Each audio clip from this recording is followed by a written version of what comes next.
Hello, Radhe Radhe. अरे रुकिए रुकिए रुकिए, कहाँ जा रहे हैं आप लोग? अरे मतलब व्हाइट बोर्ड देखा नहीं कि अरे भाजदी, अरे डिजिटल डिजिटल यार हम भी खरीद लेंगे एक दिन, क्यों टेंशन ले रहे हो भाई? थोड़ी बहुत तो यार सपोर्ट करो। और फिर ठीक है, अब आ ही गए हो तो थोड़ी देर देख लो यार, 5-10 मिनट में कुछ नहीं जाएगा यार ब्रो। बस गिव मी 5 मिनट्स या 10 मिनट्स। अगर 2x पे देखेंगे तो आपके 5 या 6 मिनट्स जाएंगे, नहीं तो आपके 10 मिनट चले जाएंगे। इससे ज़्यादा नहीं जाएगा, मैं आपका वेस्ट भी नहीं करूँगा। और व्हाइट बोर्ड है तो क्या यार कर सकते। सो आज हम आ गए हैं आपको एक नए अधिनियम के साथ, जो कि है स्त्री अशिष्ट रूपण प्रतिषेध अधिनियम, जिसमें आप महिलाओं के लिए आप कुछ उनकी बारे में कुछ गलत नहीं कह सकते, उनके लिए गलत कुछ नहीं कर सकते, उस चीज़ के बारे में है। सो हम इस चीज़ के बारे में समझाएंगे और अपनी भाषा में समझाएंगे, और आपको जल्दी जल्दी समझने के लिए थोड़ा लिख के रखे हैं कि आपको जल्दी समझ में आ जाए, आपका टाइम वेस्ट ना हो। सो और कोशिश करेंगे कि आपको समझ में आ जाए। और देखिए कितनी मेरे को मेहनत करनी पड़ती है। अभी एक स्लाइड लिखी है, फिर दोबारा स्लाइड लिखनी पड़ेगी। सो शुरू करते हैं। पहली बात कि स्त्री अशिष्ट रूपण प्रतिषेध अधिनियम ही क्या है। एक्चुअल में ये आप स्त्री के ऐसी कोई भी बात या ऐसा कोई भी काम नहीं कर सकते जो उनके समुदाय, कहने का मतलब स्त्री जाति को बुरा लगे या उनके हित में ना हो। गलत नहीं कह सकते आप उनके बारे में। सबसे पहली बात, ये अधिनियम पारित हुआ था 23 दिसंबर 1986 में।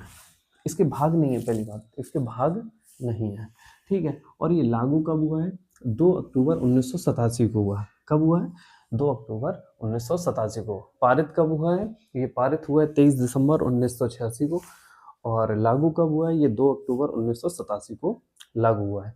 इसमें 10 धाराएं हैं, जैसा कि हम लिख दे रहे हैं यहाँ पे। इसमें भी 10 धाराएं हैं, 10 सेक्शन है टोटल, ठीक है। इसमें 10 सेक्शन है। दूसरी चीज़, अब अगर हम शुरुआत करते हैं कि एक्चुअल में ये है क्या, तो रीज़न ये है कि इसमें आप किसी भी महिला के लिए आप कुछ गलत नहीं बोल सकते हो। उसे ऐसे नाम से नहीं, भद्दे नाम से नहीं बुला सकते हो समाज में, जो उसको बुरा लगे, जो उसके मतलब कहते नहीं आन वान पे आ जाए, तो वो आप नहीं कर सकते हो। और आ गया तो आप समझ जाइए, फिर आपके लिए ये धाराएं हैं।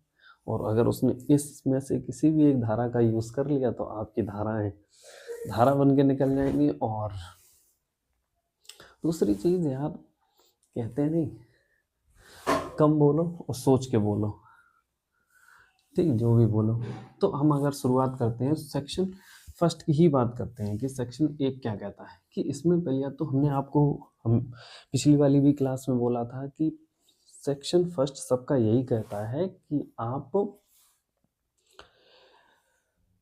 सेक्शन फर्स्ट में सबका संक्षिप्त नाम, और वो कहाँ फैला हुआ है, कहाँ विस्तार है, कितने एरिया में फैला है, ये सब आएगा।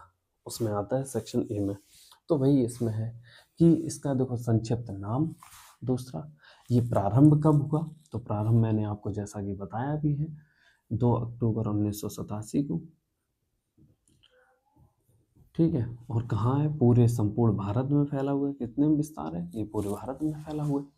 दूसरी चीज़, हम शुरुआत करते हैं सेक्शन 2 के बारे में, परिभाषा का उल्लेख। अब इसमें क्या है परिभाषा, अगर हम नॉर्मल भाषा में जाने तो आप ऐसा कुछ नहीं बोल सकते जो उनके स्त्री समुदाय मान लो, या फिर उनके स्त्री जाति को मान लो, आप उनको जो बुरा लगे, उनके लिए अपमानजनक हो, आप ऐसा नहीं बोल सकते। और आजकल के वैसे भी लोगों को जबान में लगाम नहीं है, क्योंकि उनको जो मन आता है वो बोल देते हैं। ये चीज़ें नहीं करनी है आपको। आप पढ़े लिखे हैं तो आप पढ़े लिखे की तरह बात करिए। किसी के लिए ऐसा मत बोलिए जो उसको बुरा लगे, फिर वो मेल ही हो या फीमेल हो, ठीक है। फीमेल के लिए खास तौर, नहीं तो योगी बाबा खड़े हैं, ठीक है। सेक्शन 2 में परिभाषा का उल्लेख है सेक्शन, और इसमें सब पार्ट हैं डी तक। कितने हैं? 4 पार्ट्स हैं, 1 2 3 4 किसमें? सेक्शन 2 में। अब सेक्शन फर्स्ट ये कहता है विज्ञापन एडवर्टाइजमेंट किसी भी माध्यम से लोगों तक इंफॉर्मेशन पहुंचाना। आप कोई इंफॉर्मेशन पहुंचाना चाह रहे हो, कोई सा भी, आप कोई भी इंफॉर्मेशन पहुंचाना चाह रहे हैं, लेकिन आप, और आपने कोई पोस्टर बनाया है, नोटिस बोर्ड बनाया है, सर्कुलर बनाया है, मैं यहाँ पे लिख भी दे रहा हूँ, जैसे आप कोई लेबल बनाते हो, ठीक है, कोई सर्कुलर बनाते हो, ठीक है, और कोई नोटिस लगाते हो, इंफॉर्मेशन देने के चक्कर में ये मत भूल जाए कि आप ऐसा कुछ भी यूज़ नहीं कर सकते जो उनके लिए अपमान हो। आपने कोई फ़ोटो, आपने कोई नोटिस तैयार किया और आपने किसी की महिला की फ़ोटो बना दी, ठीक है, और आपने उसके बाल वैसे कर दिए गंदे और वो मोटे कर दिए, उसे मोटा बना दिया, मतलब उसके लिए जो गलत था, आपने उन सब चीज़ों का यूज़ किया, तो फिर वो ये इस धारा के तहत आपको पट्टे परवा सकती है, समझे? और बस यही है, ठीक है। तो इसमें आप याद कर सकते हैं कि एडवर्टाइजमेंट किसी भी माध्यम से लोगों तक इंफॉर्मेशन पहुंचाने की एक अलग मैटर है, लेकिन आप गलत यूज़ नहीं कर सकते हैं कि आप उस चक्कर में आप लेबल, सर्कुलर नोशन, या फिर आप कोई भी ऐसा कोई साउंड या फिर कोई विजुअल्स ऐसे नहीं रख सकते हो कि जो उसके लिए हित में गलत हो, आप यूज़ नहीं कर सकते। आप ऐसा यूज़ करेंगे तो आपके लिए समझे? तो section B, section 2B, sorry, section 2B ये कहता है वितरण, किसी भी वस्तु को लोगों तक पहुंचाना, या निःशुल्क या फिर अन्यथा, उसके लिए आप पैसे लो। कोई भी चीज़ है आप अगर पहुंचा रहे हो, ठीक है, कोई भी चीज़ अगर आप पहुंचाना चाह रहे हो तो या फिर आप निःशुल्क पहुंचाओ या उसके लिए पैसे लो, इसके लिए कोई दिक्कत नहीं, ठीक। अब सेक्शन 2C क्या कहता है? सेक्शन 2C ये कहता है स्त्री, किसी भी स्त्री के लिए, किसी भी महिला के लिए आप उसके रूप, रंग, अंग, आकृति को इस प्रकार नहीं दर्शा सकते हो कि उसके स्त्री का, मतलब उस स्त्री का अपमान हो या स्त्री समुदाय का अपमान हो, अशिष्ट हो, निंदनीय हो। अगर ऐसा होता है तो वो आपके ऊपर ये धारा लगा सकती हो। कौन सी धारा? 2C। तो आप CC करते हुए भाग जाओगे अगर उसने ये धारा लगा दी, से आ जाओगे। तो इसीलिए कहते हैं ना कि आप उसके रूप पर कुछ नहीं बोल सकते, उसके रंग के लिए कुछ नहीं बोल सकते, उसकी आकृति के लिए नहीं बोल सकते, ना उसके अंग के लिए कुछ बोल सकते हो, आप नहीं बोल सकते हो, ठीक है। और अगर आप और इस प्रकार कोई दर्श नहीं कर सकते हो जो उसके हित में, मैं वही बार बार बोल रहा हूँ, जो कि ये कहा गया है कि आप ऐसा कोई भी काम नहीं कर सकते हो जो स्त्री जाति के लिए गलत हो और उसके अपमान हो कि हाँ नहीं यार, आप कुछ लोग बोल देते हैं कि तू चुड़ैल है, तो ये है, वो है, तो आप ये समाज में नहीं बोल सकते। अगर वो चाहे तो इस चीज़ के लिए आपके ऊपर, समझे?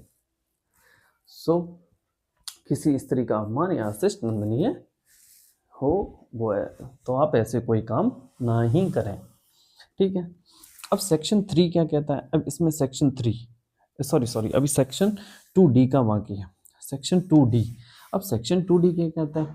ये लेबल किसी भी पैकेज पर आप कोई भी चीज़ ऐसी, तो सेक्शन 2D ये कहता है आपने कोई पैकेट खरीदा, ठीक है, और उस पर कोई भी ऐसा लेबल नहीं चिपका सकते जो उनके लिए गलत हो गए, वही कहता हूँ, ना आप चिपका सकते हो, ठीक, ना संपादित कर सकते हो।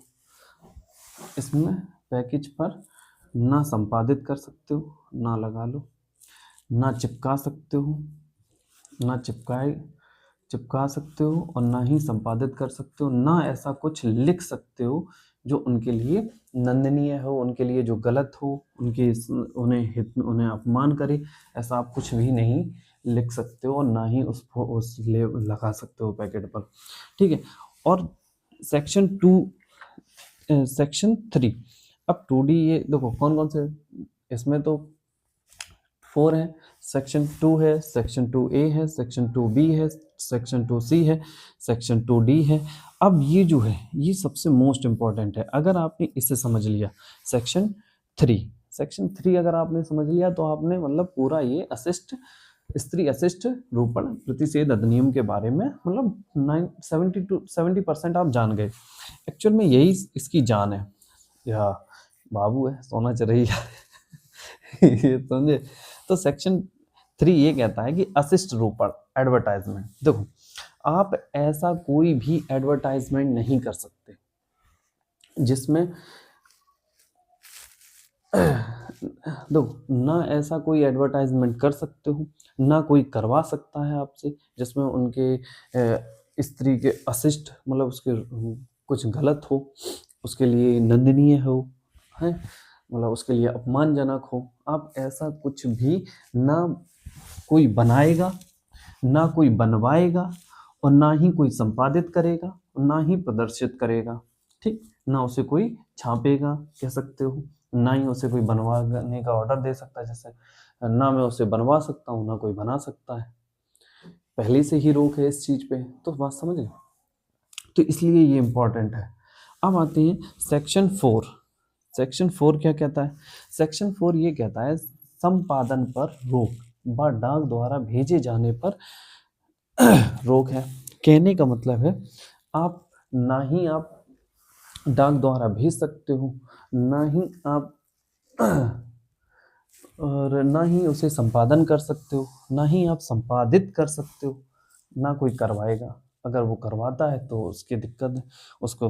मतलब कहने का मतलब है ना उसे आप बेच सकते हो मतलब ऐसी चीज जिस पर स्त्री अशिष्ट हो, जहाँ पर उसके लिए जहाँ पर उसका मतलब उसके समुदाय के लिए अपमान हो, ऐसी चीज़ें ना आप बेच सकते हो ना आप ऐसी चीज़ कोई खरीद सकते हो और ना ही उसे आप डिस्ट्रीब्यूट कर सकते हो, ना उसे कहीं आप लीज पर दे सकते हो मतलब आप किराए पे भी नहीं दे सकते और ना ही ऐसी चीज़ पोस्ट कर सकते हो। आप अगर ऐसा करते हैं तो आपके लिए योगी बाबा खड़े हैं। ठीक है, हाँ वो एक अलग है। कुछ अपवाद है। अपवाद क्या है? एक्सेप्शन क्या है? अपवाद ये है जैसे कि आप देखो ऐसी ना कोई किताब वताब छाप सकते हो ना ना कोई किसी पोस्टर पे लिख सकते हो ना आप किसी को भेज सकते हो ना उसे किराए पे दे सकते हो। ये सब चीज़ें हैं। लेकिन क्या है, लेकिन कुछ चीज़ें हैं जैसे कि पढ़ाई में किताबों में कुछ चीज़ें ऐसी छपी होती हैं जो एज अ एजुकेशन के लिए हैं, तो उनमें ऐसा हो सकता है, कोई दिक्कत नहीं है। क्योंकि और धार्मिक में कुछ ऐसी होती हैं धार्मिक जिसमें होता है, तो धार्मिक में ये अपवाद है, इनको छूट दी गई है कि इन सब चीज़ों में कोई दिक्कत नहीं है। लेकिन दिक्कत कब है? जब आप अदर ऐसा कुछ करते हैं। एक्सेप्शन है। एक्सेप्शन क्या है? धार्मिक, शिक्षा, सांस्कृतिक। ठीक, अब आते हैं सेक्शन, जगह कम है तो है यहाँ से बता दे रहे। सेक्शन 5। सेक्शन 5 ये कहता है प्रवेश करने व तलाशी की शक्ति। कहने का मतलब है कोई ऐसी जगह जहाँ पर तलाशी ली जा सकती है, तो वहाँ पर तलाशी कोई हर कोई नहीं ले सकता कि अरे कोई फीमेल जा रही है तो मेल तलाशी पे दे रहा है तो जूते पड़ेंगे जूते।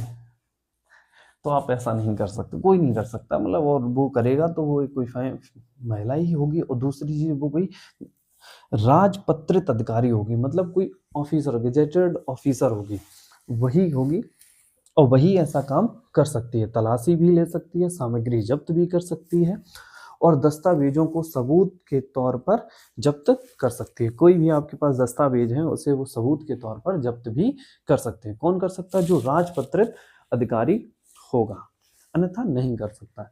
अभी इसमें 5 सेक्शंस और हैं जो कि मैं आपको बता ही रहा हूँ थोड़ी देर में। मैं बस इसे साफ करके दोबारा लिखता हूँ। ठीक है,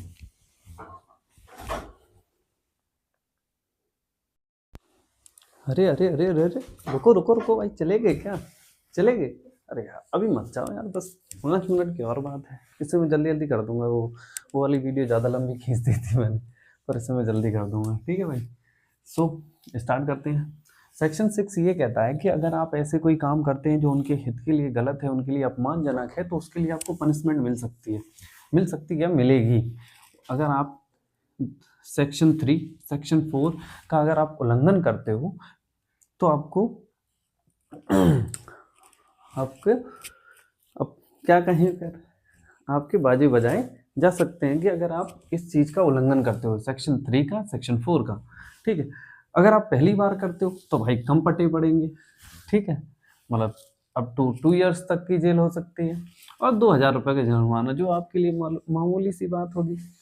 लेकिन आप अगर अगेन यही करते हैं, मतलब पुनः दोबारा यही काम करते हैं, तो आपके लिए दिक्कत आ सकती है कि आपको 6 महीने से लेकर 5 साल तक की सज़ा और 10,000 से लेके 1 लाख तक का जुर्माना देना पड़ सकता है भाइयों। फिर से एक बार बता दे रहे हैं कि अगर आप सेक्शन 6 ये कहता है कि आप 3 और 4, सेक्शन 3 और 4 का अगर आप उल्लंघन करते हो तो आपको पनिशमेंट मिलेगी। लेकिन ये भी अलग अलग तरह है कि अगर आप पहली बार करते हो तो आपको 2 साल की सज़ा अप टू 2 ईयर्स की और 2000 का जुर्माना। लेकिन अगर आप वही काम दोबारा करते हो तो आपको 6 माह से लेके 5 ईयर तक, आई मीन टू से 6 मंथ टू 5 ईयर्स तक आपको जेल जाना पड़ सकता है और फाइन आपको 10,000 से लेके 1 लाख तक का देना पड़ सकता है। नेक्स्ट, अब सेक्शन 7 ये कहता है, सेक्शन 7 ये कहता है कंपनियों द्वारा अपराध हो जाते हैं। कभी कंपनियां अपने भावनाओं में बहकर कुछ उल्टा सीधा लिख देती हैं, फिर केस चलता है। तो अगर कंपनियों द्वारा कोई काम अपराध होता है, कोई भी अपराध होता है, तो कंपनी का मालिक या जिसके द्वारा अपराध हुआ है, क्या पता कभी ऐसा होता है कि कंपनी का मालिक नहीं पता होता, वो तो नीचे नहीं जान, कभी कभी ऐसा होता है ना कि कंपनी मालिक को नहीं पता होता कि नीचे जो वर्कर हैं उन्होंने कुछ ऐसा लिख दिया है, ऐसा कुछ छाप दिया है और उस तक नहीं बात पहुंची है, तो उसके लिए उत्तरदायी कौन होगा? कंपनी का मालिक होगा। और जिसने किया है, जिसके द्वारा वह कार्य हुआ है, वह उत्तरदायी होगा। कौन कौन होंगे? एक तो कंपनी का मालिक और जिसके द्वारा हुआ है, वो दोनों व्यक्ति इसके लिए उत्तरदायी होंगे, आंसरेबल होंगे, उनको जवाब देना पड़ सकता है। और अब फिर आगे जानते हैं।